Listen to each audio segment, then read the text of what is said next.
A very warm welcome back to the channel. In today's aviation news recap, I'd like to take a look at stories focusing on the Boeing 777F, then moving over to Emirates and Avianca, and lastly JetBlue and British Airways news.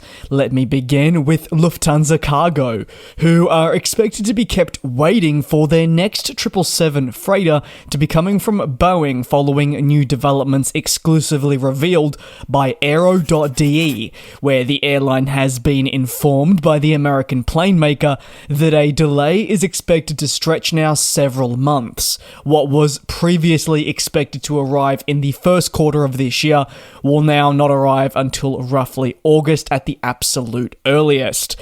Lufthansa Cargo has been looking to progressively expand its fleet, with the 777F viewed as a fantastic option for your more longer-ranged missions. Moreover, the larger freighter complements the existing A321 P2Fs in the company fleet. However, Lufthansa Cargo's overall ability to continue growing will be now put on hold as Boeing battles significant quality deficiencies, as Aero.de and therefore sources do go on to highlight. While Boeing says delivery will be delayed, the latest batch of delays I speak of follow also late delivery of GE90 engines. While the latest issues are unrelated, they follow inspections that reveal safety defects that are now going on to be inspected and sorted out before final delivery can occur. The Lufthansa Cargo fleet includes 15 aircraft. This is largely spread across just your two freighter options, again from the aforementioned Boeing 777F and the more newly delivered A321 passenger to freighter. Interestingly, the bulk of the freighters do come in the form of the larger 777F, with 11 units active. These average 7.7 years of age.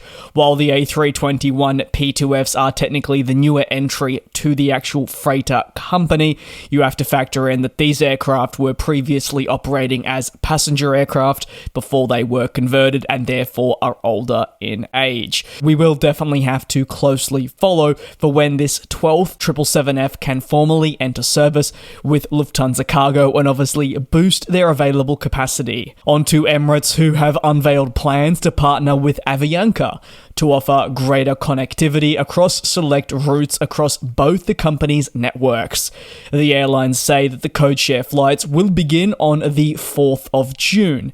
As part of the codeshare arrangement, Emirates customers that are flying via Madrid, London Heathrow or Barcelona can connect to 3 points in Colombia. The aim is to offer seamless connectivity to these locations with other associated travel benefits.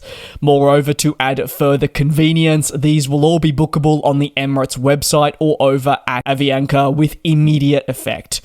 On Avianca's side, the airline is expected to place its code on routes between Barcelona, Madrid and London Heathrow, but these will go through to Dubai. So really, on top of that, your Avianca customers will be able to enjoy the Emirates onboard experience, which is not just award-winning, but will see it extend through to the economy or premium cabins, depending of course on your selected class of flying. Emirates most recently in their financial results really did place a strong emphasis on continuing to develop relationships with airlines right around the world, whether this was in the form of codeshare arrangements or something else. The Dubai-based carrier knows full well that there are fantastic benefits not just to itself as an airline by fostering these new relationships, but also for its customers. If these codeshare partnerships are executed in the right manner, your airline customers should be able to build itineraries with greater connectivity options and overall a much more hassle-free booking. I'm sure there's many of you that have booked on flights with code shares that maybe haven't even realized, but I can almost guarantee that on the day of this flying, the process was hopefully, if you don't have my luck, a lot more seamless thanks to these relationships with airlines. And they can obviously stretch far past just being part of one of your major airline alliances. While that adds greater benefits, there are the opportunity for airlines to explore partnerships outside of that. And it is really fitting that the last story in today's aviation news recap carries on from that theme of airlines coming together, as JetBlue and British Airways have in the last week launched an application to enter a codeshare agreement to basically enhance connectivity. While obviously approval needs to be granted for this actually to move forward, such a coming together would substantially enhance both airlines' ability to offer services in both directions.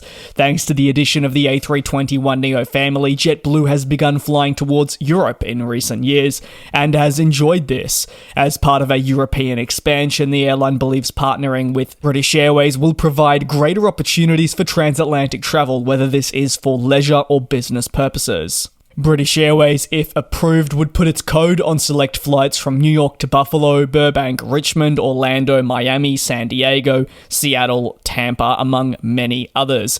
Meanwhile, there are also prospective routes from Boston, including other significant markets such as Austin, yes, Miami again, Nashville, Philadelphia, Phoenix, and Salt Lake. But in the same case as New York, there are many other destinations that are on the radar.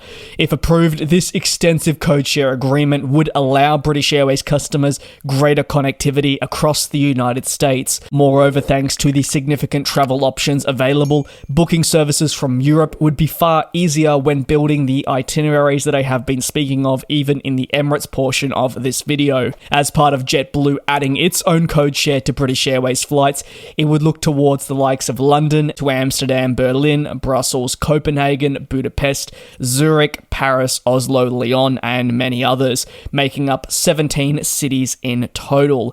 Airlines such as JetBlue know that they obviously cannot serve 17 destinations alone in Europe, from markets, say, on the east coast of the United States, but leveraging British Airways' existing network through codeshare partnerships is a fantastic way for them to grow their European presence. JetBlue has been looking to expand and foster new relationships with airlines recently. We did see them face a rejection for a merger with Spirit Airlines, and on top of that, they battled to retain a partnership with American Airlines as part of a Northeastern alliance that also fell through. So it's been a bit tough for them. Partnering with British Airways is another important step for JetBlue to continue enhancing its connectivity. Further, such a relationship should benefit the airline as it does look toward achieving long-term profitability, again, without that ability to acquire another existing airline like it was initially looking at. However, the prospective partnership will be reviewed, just like all other previous codeshare arrangements, mergers, and much more. As part of the review process, regulators must determine that if this relationship will harm consumers and or existing airlines. Once the review occurs, a verdict can be handed down. That is going to conclude today's aviation news recap. If you have any thoughts, you're more than welcome to drop them down below in the comments. Thank you very much for your support here on the channel. It is greatly appreciated.